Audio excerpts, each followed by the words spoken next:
একটা শুনে যাবেন, আমার বাবার বয়সীরা শুনে যাবেন রে। যাদের বিবি আছে তারা কাজটা করবেন, আর যাদের বিবি পরে হবে তারাও কাজটা পরে করবেন। কথাটা শুনে যাবেন, বিবির উরোতে মাথা রেখে একটু সময় আরাম করাটা আমার নবীর সুন্নত, নবীর সুন্নত। জোরে জোরে বলেন সুবহানাল্লাহ।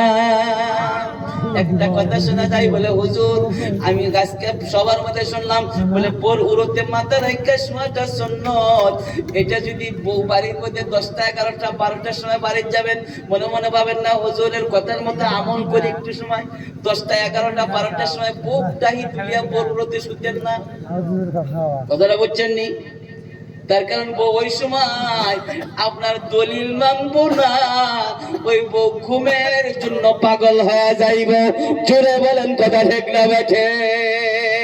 ভাইজান, আল্লাহর নবী সাল্লাল্লাহু আলাইহি ওয়াসাল্লাম আয়েশা সিদ্দিকা রাদিয়াল্লাহু তাআলা আনহার উরুতে মাথা রেখে একটু সময় আরাম করতেছে। আয়েশা সিদ্দিকা রাদিয়াল্লাহু তাআলা আনহা হাদিসের মধ্যে আয়েশা সিদ্দিকা রাদিয়াল্লাহু তাআলা আনহা আল্লাহ রাসূলের মাথাগুলো এই মতো করে হাতাইতেছে।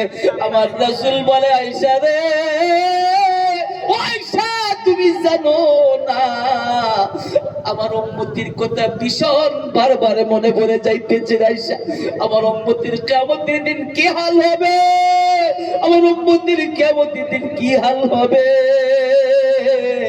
আমার ওই কথাটা বারবার আমাকে ওই কথাটাই জ্বালা দিতেছে রে আয়েশা। আয়েশা সিদ্দিকা রাদিয়াল্লাহু তাআলা আনহা আল্লাহ রাসূলকে বলে, হুজুর গো, আপনার শরীরটা ক্লান্ত, একটু সময় আপনি আমার উরুতে মাথা রেখে রেখে আপনি একটু আরাম করেন। জোরে জোরে বলেন না সুবহানাল্লাহ। ভাইজান, কথাটা একবার শুনে যাবেন। আমার রাসূল আয়েশা সিদ্দিকা রাদিয়াল্লাহু তাআলা আনহাকে বললেন, আয়েশা রে, আয়েশা, আমার দরওয়াজাটা বন্ধ করে দাও। আয়েশা, আমার ঘর, তোমার হুজরার দরওয়াজাটা বন্ধ করে দাও রে আয়েশা। আমি নবী যতক্ষণ পর্যন্ত খুলতে না বলবো, যতক্ষণ পর্যন্ত তোমাকে খুলতে না বলবো, এতক্ষণ পর্যন্ত তুমি আমার হুজরার দরওয়াজাটা খুলবে না। জোরে জোরে বলেন না সুবহানাল্লাহ। আয়েশা সিদ্দিকা রাদিয়াল্লাহু তাআলা আনহা আল্লাহ রাসূলকে বলেন, হুজুর গো, আমি আপনার জন্য আমার জীবন দিতে পারি গো হুজুর। আপনি যদি নবী আমার কলিজাটা যদি চান, নবী আপনি যদি আমার কলিজাটা যদি চান, আমার কলিজাটা আপনার হাতে বাহির করে দেওয়ার জন্য প্রস্তুতি আছে। একবার প্রাণ খুলে বলেন না আল্লাহু আকবার, নারে তাকবীর।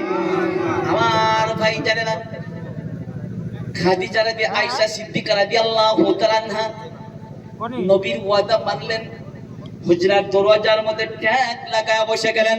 একবার জোরে বলা যাবে কি সুবহানাল্লাহ? হুজরার দরওয়াজায় ট্যাগ লাগায় বসে গেলেন। আমার নবী 2 রাকাত নামাজ পড়ে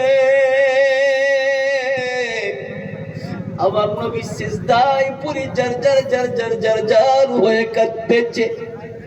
নবীর কান্না দেখি আয়েশা সিদ্দিকা রাদিয়াল্লাহু তাআলা আনহা বলেন, হুজুর গো, আপনি নবী কাঁদেন, যে নবীকে আমার জীবনের চাইতে বেশি ভালোবাসি, যে নবীকে আমি এত ভালোবাসি রে, আমার নবী কাঁদে, আমার নবী কাঁদে।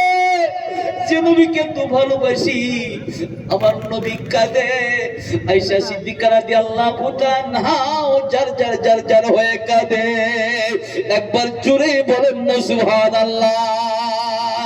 আমার ভাইজান, আমার আল্লাহ বলে দিয়েছে, বান্দারা, ও বান্দা, তুমি যদি গুনাহ করেছো, ও বান্দা, তুমি যদি গুনাহ করেছো, তোমার গুনাহ নিয়ে যদি আমি আল্লাহর জাহান্নামের ভয়ে, আমি আল্লাহর জাহান্নামের ভয়ে যদি একবার যদি কাঁদো, ও বান্দা, তুমি একবার যদি কাঁদো, ও বান্দা শুনে রাখো, ওই জাহান্নামের ভয়ে তোমার চক্ষু দিয়ে যদি এক ফোঁটা পানি বাইর হয় রে, তোমার চোখ দিয়ে যদি এক ফোঁটা পানি বাইর হয়ে যায়, ও বান্দা, ওই পানিটা তোমার চোখে এমনি শুকায় যাবে না, এমনি শুকায় যাবে না।